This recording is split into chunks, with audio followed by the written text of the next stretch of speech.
Hey everyone, welcome back again. Your one-stop channel for latest tech updates and gadget reviews. In this video, I am going to show you unboxing and testing this USB-C to Ethernet adapter. If your laptop doesn't have an Ethernet port or if your Wi-Fi isn't reliable, so let's see if it's worth your money or not. Let's unpack first. This is our USB 3.0 gigabyte LAN adapter. As you can see, in one end it has a Type-C cable, on other it has a LAN port as you can see. And this is the Type-C 10, 100 to 1000 Mbps gigabyte Ethernet adapter. Is a high-speed network solution for a laptop or desktop users.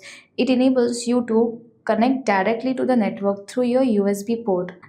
Whichever if your laptop or MacBook doesn't have an Ethernet port, so this adapter will work here. It uses a 3.0 generation for faster data transfer and it's plug and play on most modern operating system. It works or compatible with Windows, Mac OS, Linux, Chrome OS, and even Android with OTG support also. The setup is straightforward, guys. Just plug the USB-C end into your laptop and connect your Ethernet cable to this port.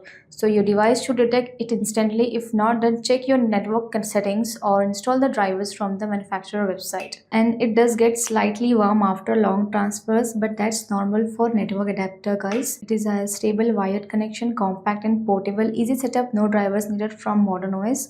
Full gigabyte speed support. So absolutely, if you need a fast and stable internet connection for work, gaming or streaming, this little adapter is must have in your tech bag. Just make sure to get a gigabyte model and from a trusted brand for the best results. So thanks for watching, guys. If this review helped you, give it a thumbs up, subscribe to our channel for more honest tech reviews, and let me know in the comments what gadget should test next.